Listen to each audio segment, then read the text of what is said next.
Welcome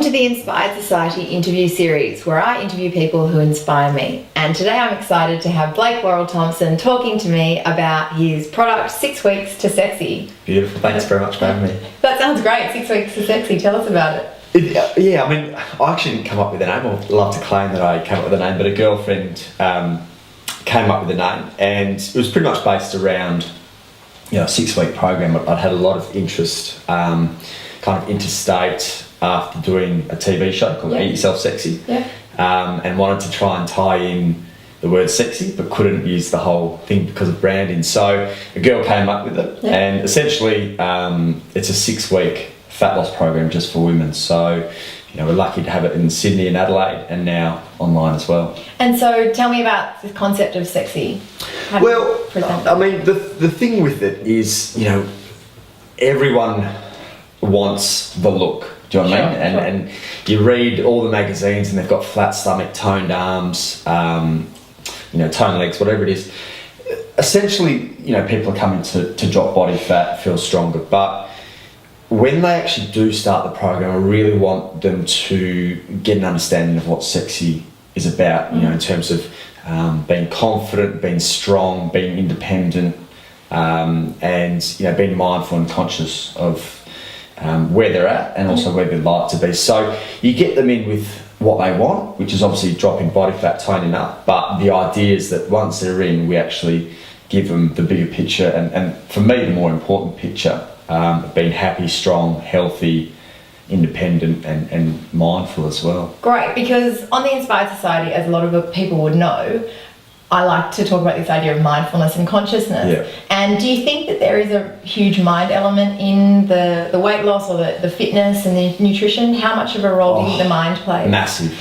And the bizarre thing about the health industry as a whole is that you're not really going to read about getting a stronger mind in one of those magazines, because people are always looking for the quick fix or the almost like the tangible element where you do these 7 dips and this will help tone your arms. So really, I mean, and in Sydney and the world, I guess as a whole, we're moving a lot faster. There's a lot more stuff in our face, and there's a really unhealthy element of the health industry, which is quite ironic, but thinking that it's all flat stomach, and if you haven't got that, then your life's not worth living. And that's the way those guys market. That's that's the way magazines market, and they still provide lots of good information. I'm fortunate enough to be a writer for a couple of them, but there is a bigger picture of having these women fit, healthy, strong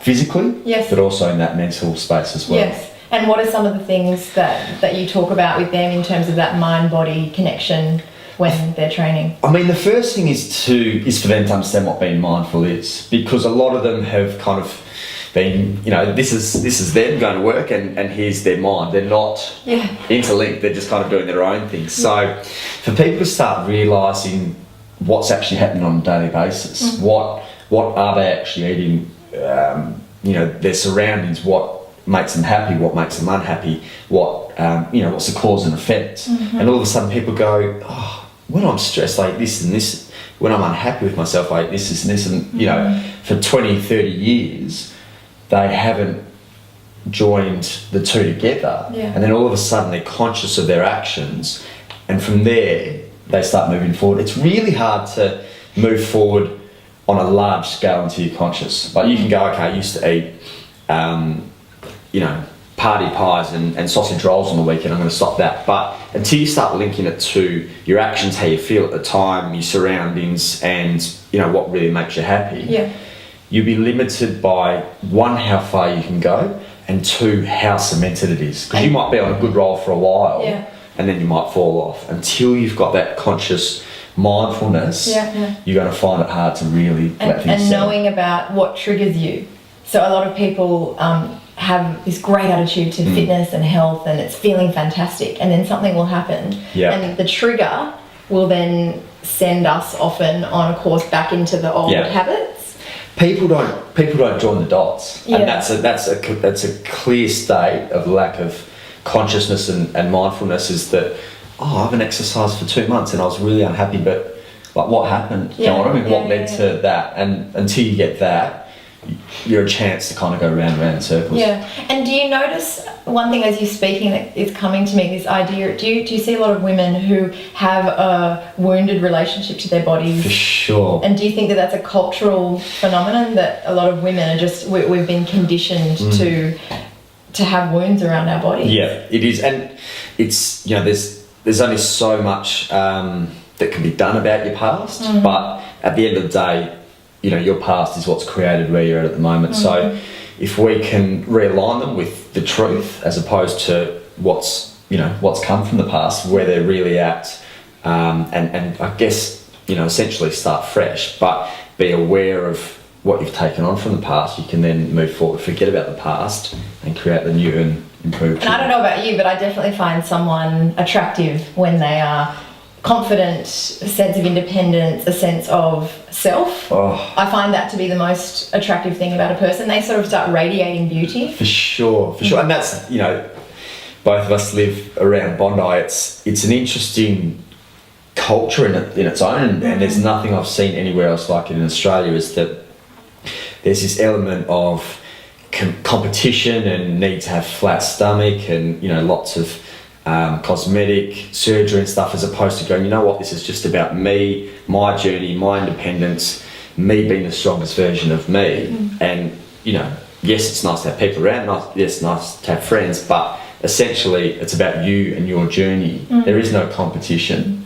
And you working on self to be the best, and could not agree more. There's nothing more attractive than a female who's mindful, conscious, happy. I know it sounds bizarre, but it's you know, it's as simple as that, and independent. And for me, I speak to the girls a lot about, you know, the boys are relevant, and it really doesn't matter, and you're going to attract someone similar to where you're at. So do the hard work on yourself, make sure you're the happiest, best version of yourself, and you'll attract the best male who then becomes a cherry on top, as opposed to becoming you or you becoming them. It's not about that. It's just them adding a little bit of value.